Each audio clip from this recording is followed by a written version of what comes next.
Okay. Now, and we'll jump into that in a little bit more in a second, man.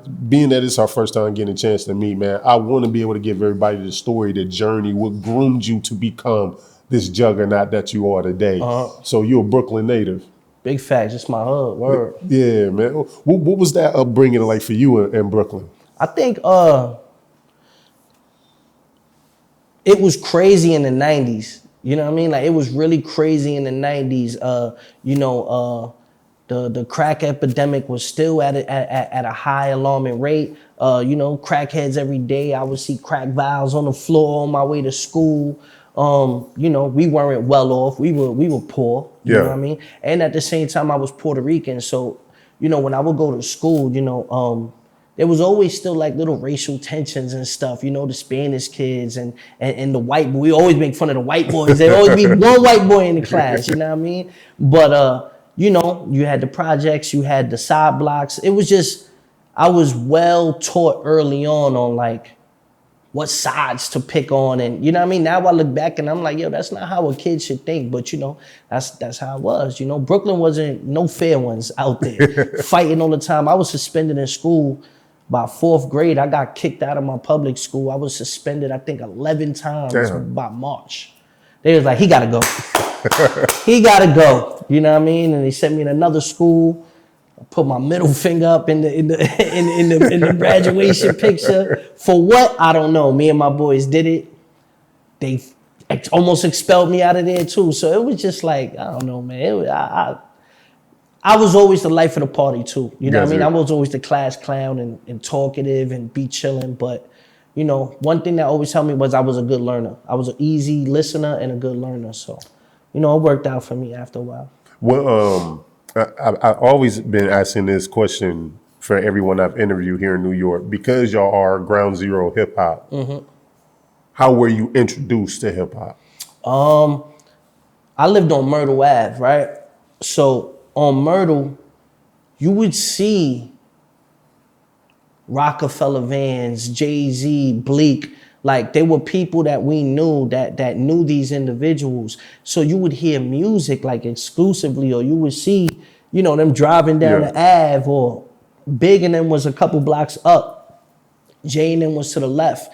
You know what I mean? We went to school downtown Brooklyn. Everybody was downtown Brooklyn at the time.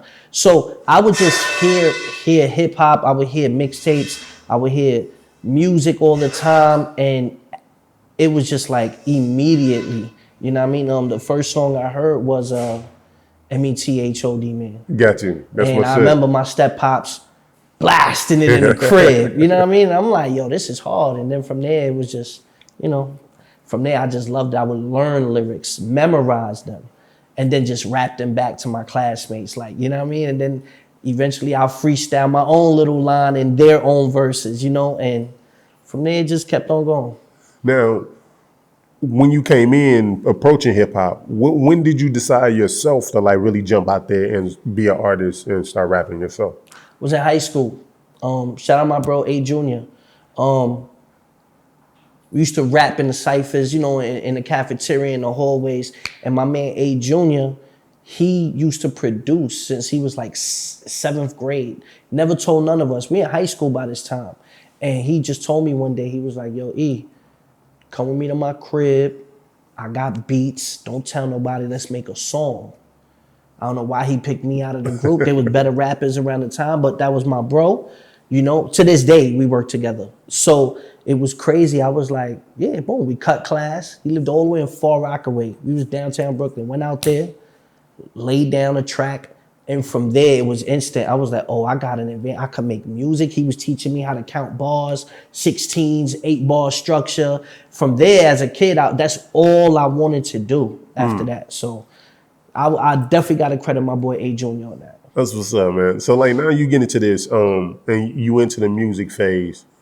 I know with hip hop, especially in New York, like battle rapping has kind of always been in the fabric of MCing. Yeah. Like you wanted to get on, you battled this man, and you show him you the master MC. Big facts. What made you actually jump into that lane in that realm of actual battle rapping? And do you also still try to pursue traditional, I guess, everyday music as well? Well, I had label situations when I was younger. Okay. And from there, I was, like I would do a lot of showcases. I would do a lot of shows. I had a lot of label meetings. I had a couple of TV appearances as young. So I was kind of lucky enough to get a little further than the average person. But as far as the battle rapping, it was always in me because I'm Puerto Rican. I'm in the hood, and I felt like there was always this chip on my shoulder, like I'm not respected. You feel me? It's like, yeah, he cool for a little Rican nigga. You know what I'm saying? That was the reaction. So I always held that in, like, nah, I'm nice. It don't matter who's here. I'm nice. And I would just jump in ciphers. And there's a couple times I got smoked. Let's not, you know what I mean? Like I had to learn the hard way. But after a while, I started realizing what people reacted to. And me seeing what the people were reacting to, I go home, pen my shit, and get it tighter. And battles was always the way to get known in the hood. And then eventually, if somebody said they rap, word, hold on, I'm gonna call my man Cole. Yo, Cole, come downstairs or come to the block, come to the corner. And I'd just be battling dudes. You know, one time we closed the barbershop in. We grabbed 3 random people off the street. We had like a 1,500 on the line. My man Ak, we closed the barbershop. Me and the dude, we battled for like 5 rounds. They can't decide who's the winner. We like, man, give me my 750 back. He take his 750 back. But from there we was cool. You know what I mean? So it's things like that people to this day talk about in the hood. They be like, yo, I remember that. And when you start creating those type of memories and you start showing people that, yo, I could rap with anybody, your confidence builds. No, for sure. You know what I mean? And from there, it was just anytime someone needed a verse or a battle, I was there. And I ended up in Fight Club.